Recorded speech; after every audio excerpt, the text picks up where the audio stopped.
દુનિયાને જોઈ છે, દુનિયાને માણી છે, દુનિયાને સમજી છે, દુનિયાના અનુભવો તેમની પાસે છે. એમનું માર્ગદર્શન આપણા માટે શ્રેષ્ઠ માર્ગદર્શન હોય છે. ચંચલાજીને થયું શું કરું, ક્યાં જાવ? પણ નગર છોડીને ચાલવા લાગે છે. દૂર દૂર જઈ રહી છે, વૃદ્ધ અવસ્થા છે, પૂરું ચલાતું નથી, પૂરું દેખાતું પણ નથી. પણ દૂર દૂર નજર કરે છે કે કોઈ જગ્યાએ ગામ દેખાય છે, કોઈનું ઘર દેખાય છે. માર્ગમાં ચાલતે ચાલતે જાય છે. દૂર જોતે ધજા ફરકે છે. ચંચલાના મનમાં થયું સામે કઈ ધજા જેવું લાગે છે, ત્યાં હું જાઉં, ત્યાં મને આશરો પણ મળી જાય, આશ્વાસન મળી જાય, અને ભૂખ લાગી છે થોડું ભોજન પણ મળી જાય. કારણ કે ધજાની ગરિમા હોય છે. જે જગ્યાએ ધજા ફરકતી હોય, ધજાની નીચે કેટલા કેટલા સત્કર્મો થવા જોઈએ, સારા કાર્યો થવા જોઈએ, એ ધજાનો એક વિશેષ મહિમા છે. ચંચોલા જે ચાલતા ચાલતા ત્યાં જાય છે, જે જગ્યાએ ધજા ફરકતી હતી, સુંદર એવું મંદિર જોયું છે. કોઈને પૂછવા લાગે છે વૃદ્ધ ચંચોલા કે આ મંદિર ક્યાં ભગવાનનું છે? કોઈએ કહ્યું બહેનજી આ મંદિર નથી, આ તો શિવાલય છે. કારણ કે શિવાલય ને મંદિરમાં ઘણો બધો ફર્ક છે. જે જગ્યાએ ભગવાનની મૂર્તિ સ્થાપિત કરી હોય તેને મંદિર કહેવાય છે, પણ જે સ્થાન પર ભગવાન મહાદેવનું શિવલિંગ સ્થાપિત કર્યું હોય તેને શિવાલય કહેવાય છે. આલયમ સર્વદેવાનામ તસ્માલિંગ મુચ્યતે. જ્યાં ભગવાન શિવજીનું શિવલિંગ સ્થાપિત હોય છે તેને શિવાલય કહેવાય છે. બહેનજી આ મંદિર નથી, આ તો શિવજીનું શિવાલય છે. જીવનભર શિવાલય ગઈ નહીં હતી. શિવાલય કોને કહેવાય, દેવાલય કોને કહેવાય તેને ખબર નથી. આ પાપી સુંચલા, વૃદ્ધ સુંચલા, તરછોડાયેલી સુંચલાજી શિવાલયની નજદીક જાય છે. ઘણા બધા ભાઈઓ બહેનો બેઠા છે, કઈ વક્તવ્ય થઈ રહ્યું છે, કોઈને પૂછવા લાગે છે અહીં શું થઈ રહ્યું છે. કોઈ કહ્યું બહેનજી આ શિવજીનું શિવાલય છે, મહાદેવના ભક્તો છે, ભગવાન શિવજીની કથાનું શ્રવણ કરે છે, અને દેવયજ્ઞ બ્રાહ્મણ ભગવાન મહાદેવની કથા સંભળાવે છે. હવે કથા કોઈ દિવસ જીવનમાં સાંભળી નહીં હતી, કથાનો મહિમા શું કહેવાય તેને ખબર પણ નહીં હતી. વૃદ્ધ અવસ્થા છે, પાપનો ભાર છે, માનસિક રીતે હતાશ થયેલી છે. જ્યાં ભગવાન મહાદેવની કથા થતી હતી ત્યાં સંચલાજી પહોંચી જાય છે. દેવયજ્ઞ બ્રાહ્મણ ભગવાન મહાદેવની કથા કહે છે, પણ ભગવાનની કથા કહેતા કહેતા દેવયજ્ઞ બ્રાહ્મણે પાપ અને પુણ્યનું વર્ણન કર્યું છે. પાપ કોને કહેવાય ને પુણ્ય કોને કહેવાય છે, અને પુણ્ય કરવાથી કેવા કેવા સુખ મળે, કેવી શાંતિ મળે, એ બધી જ વાતો દેવયજ્ઞ બ્રાહ્મણ કરે છે. પાપ કર્મોની વાતો કરી છે કે પાપ કર્મો કોને કહેવાય ને પાપની પીડા કેવી હોય છે, પાપના દુઃખો કેવા હોય છે. આ બધી પાપ ને પુણ્યનું શબ્દ ચિત્ર આ દેવયજ્ઞ બ્રાહ્મણે કથાની અંદર સુંદર પ્રદર્શિત કર્યું. કથા સાંભળતા સાંભળતા સુંચલાજી જાગી ગયા છે. અરે કથામાં જે પુણ્યનું વર્ણન કર્યું એ તો મારા જીવનમાં મેં કોઈ પુણ્ય કર્યા નથી. હવે જે પાપનું વર્ણન કરવામાં આવે છે એ બધા જ પાપો મેં કર્યા છે. પોતાની જાતને સ્વયંને કહે છે કે હું પાપીણી છું, હું પુણ્યશાળી નથી. અને એક વસ્તુ જીવનમાં ખૂબ યાદ રાખવી, દુનિયાને નિર્ણયો આપવા બહુ સહેલા છે, પણ આપણે જાતને નિર્ણય આપવો ને એ બહુ કઠિન હોય છે. અને જે માણસ પોતાની જાતને નિર્ણય આપી શકે ને એ માણસ દુનિયામાં ઘણું બધું કરી શકે છે. કથા સાંભળતા સાંભળતા ચંચલાજી બોલવા લાગે, અરે હું તો પાપીણી છું, કેટલા કેટલા ભયંકર ભયંકર પાપો મેં કર્યા છે. આ બધા પાપોના પરિણામ સ્વરૂપે મારે દુઃખ ભોગવવું પડશે. કથા સાંભળતા ચંચલાજીની આંખ ખુલી ગઈ છે. કથા તો પૂર્ણ થઈ. દેવયજ્ઞ બ્રાહ્મણ કથાને પૂર્ણ કરીને જતા હતા, માર્ગમાં ચંચલાજી ઉભા રહે છે અને હાથ જોડીને કહે છે, પ્રણામ કરે છે કે મારા જીવનમાં પહેલી વાર મેં કથા સાંભળી. આ પાપ કોને કહેવાય ને પુણ્ય કોને કહેવાય એની મને આજ ખબર પડી. પણ તમે જે પુણ્યનું વર્ણન કર્યું છે એ મારા જીવનમાં એક પણ મેં પુણ્ય નથી કર્યું, કોઈ સારું કામ મેં નથી કર્યું. પણ જે તમે પાપ કર્મોનું વર્ણન કર્યું છે એમાં લગભગ બધા જ પાપો મેં કર્યા છે. શબ્દ મર્યાદાને કારણે ઘણા પાપોનું વર્ણન તમે કરી શક્યા નથી, પણ હું તમારી સામે વર્ણન ન કરી શકું એવા પાપો મેં કર્યા છે. તેથી હું પાપીણી છું. હવે મને માર્ગદર્શન આપો કે આ બધા જ પાપોમાંથી હું કઈ રીતે મુક્ત બનું. મને યોગ્ય માર્ગદર્શન આપો, હું કેવી રીતે પાપમાંથી મુક્ત થઈ શકું. ધ્યાન દીજીએ, હવે દેવયજ્ઞના બ્રાહ્મણ માર્ગમાં જતા જતા એમ કહે છે, બહેનજી ધન્ય છો તમે, તમે તમારા પાપમાંથી મુક્ત બની ગયા. કઈ રીતે મુક્ત બન્યા? કારણ કે તમે તમારા પાપનો સ્વીકાર કર્યો છે. પાપમાંથી છૂટવા માટે કાં પાપનો સ્વીકાર કરવો પડે, કાં પાપનો પોકાર કરવો પડે, કાં પાપનો પરાશ્ચિત કરવું પડે. પાપ એટલે નહીં કરવા જેવા કામો, કોઈની હાય લીધી હોય, કોઈને દુઃખ આપ્યા હોય, કોઈની હિંસા કરી હોય, અનેક પ્રકારના કામો કોઈ પણ માણસે જીવનમાં કોઈને કોઈ રીતે કર્યા હોય છે. દેવયજ્ઞ બ્રાહ્મણે બહુ સરસ વાત કરી છે, બહેનજી પાપથી ગભરાવાની જરૂર નથી, પાપથી ભયભીત થવાની જરૂર નથી, સમજવાની જરૂર છે. બહેનજી તમે કથાનું શ્રવણ કર્યું, પણ કથાનું શ્રવણ કરતા તમે તમારા પાપનો સ્વીકાર કર્યો છે, તમને તમારા પાપનો પસ્તાવો થાય છે.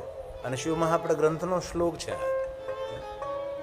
જીવનમાં ક્યારે આપણેથી કોઈ એવા કામો થઈ જાય, અજાણતા થઈ જાય, જાણતા થઈ જાય, કોઈ પણ રીતે થાય.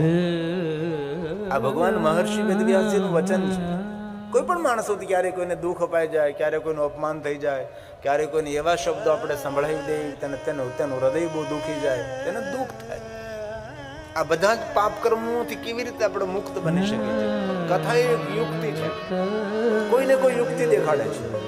જીવનમાં ઘણા બધા એવા કામો આપણાથી થયા હોય કે જે આપણે ન કરવા હોય, પણ અજાણતા આપણાથી થઈ ગયા હોય છે. આ બધા જ કુકર્મોથી મુક્ત થવા માટે દેવયજ્ઞ બ્રાહ્મણ ચુંચુલાજીને કહે છે, અને ભગવાન મહર્ષિ વેદવ્યાસે શિવ મહાપ્રદ ગ્રંથમાં કહે છે, પહેલો જ નિયમ પાપમાંથી છૂટવા માટે પશ્ચાતાપ.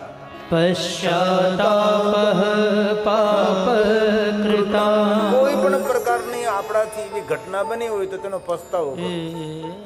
અપસ્તો વિપુલ ઝરણો સ્વર્ગમાંથી ઉતરું છે, પાપી જેવા ડૂબી ગયે પુરુષાર્થ બને છે.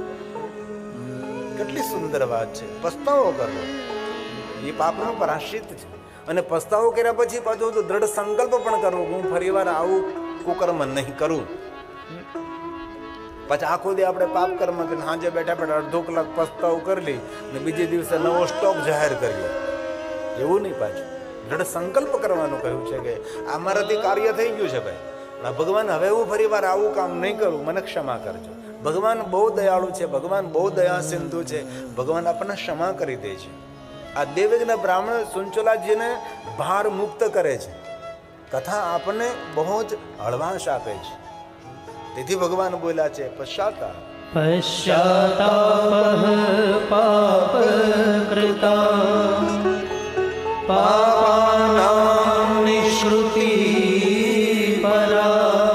ભગવાન વ્યાસનું વચન છે, સર્વેષાં વર્ણિતં સધી સર્વ પાપ વિશોધનમ સર્વ પાપ વિશોધનમ. જીવનના દરેક પાપોમાંથી મુક્ત થવા માટે આ શ્રેષ્ઠમાં શ્રેષ્ઠ ઉપાય છે.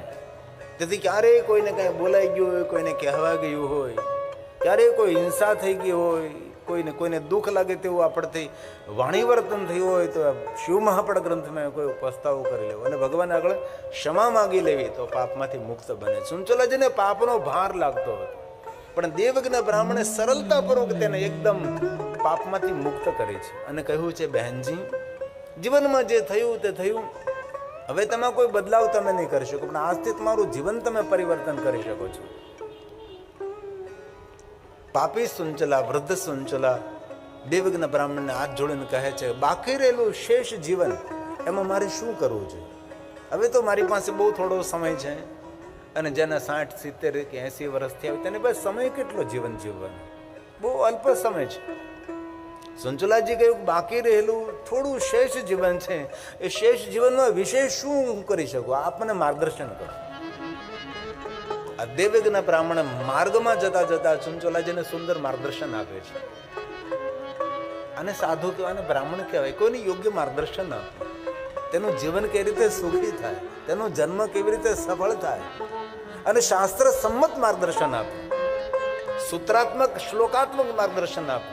આપણી સૂઝ પ્રમાણે નહીં, શાસ્ત્રો શું કહે છે એ પ્રમાણે તેને માર્ગદર્શન કરવું.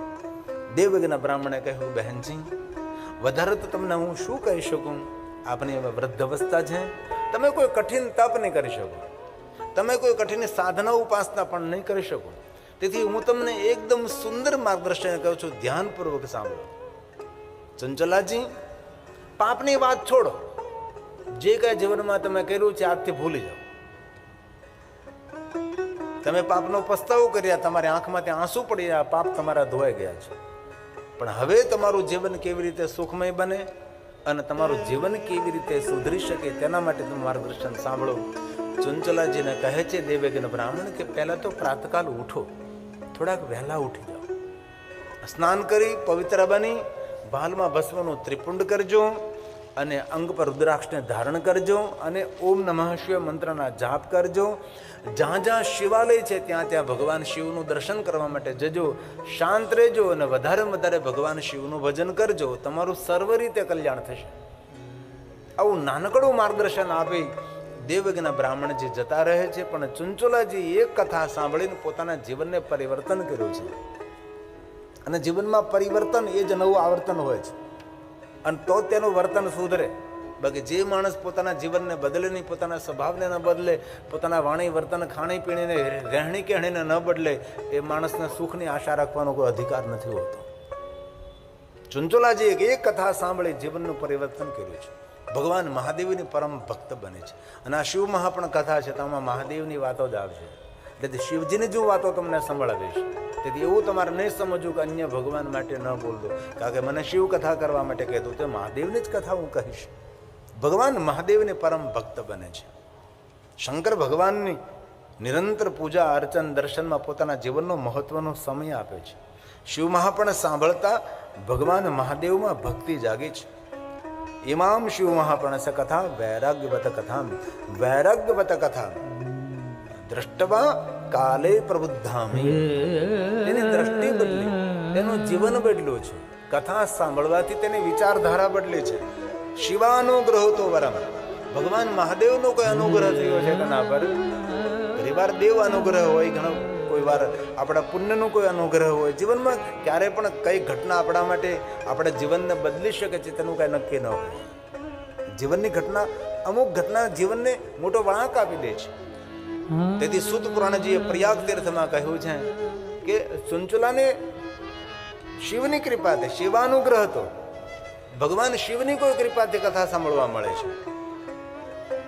અને કથા સાંભળતી તેના જીવનમાં બદલાવ અને પરિવર્તન આવ્યું છે. આવું ભગવાન વ્યાસ બોલ્યા છે. દ્રષ્ટવા કાલે પ્રબુદાસી શિવાનુગ્રહતો વરમ ઇમામ શિવ પુરાણસ્ય શ્રુત્વા વૈરાગ્યવત કથા, શ્રુત્વા વૈરાગ્યવત કથા. વૈરાગ્ય ભરેલી કથાઓ સાંભળી છે. અને ક્યારેક અવસર મળે ને તો ગરુડ પુરાણ સાંભળો. જે માણસનું મૃત્યુ થાય પછી સંભળાવવામાં આવે છે, અને સાંભળવા જેવું તો જીવતા સાંભળવા જેવું છે. ગરુડ પુરાણ એકવાર માણસ સાંભળે ને, શિવ મહાપણ ગ્રંથની અંદર પણ એવા વર્ણનો છે. એ જો કથા સાંભળીએ તો આપણે એ સમયે આપણામાં વૈરાગ આવે. કોઈનું થોડું પણ નબળું કરીએ તો નહીં, થોડું પણ નબળું વિચારીએ પણ નહીં. આ કથાઓ બધી ગરુડ પુરાણમાં છે. અને ચંચલાજીની કથા, ચંચલાજીએ ભગવાન મહાદેવની કથા સાંભળી તો તેના જીવનમાં વૈરાગ્ય ભાવ આવ્યો છે.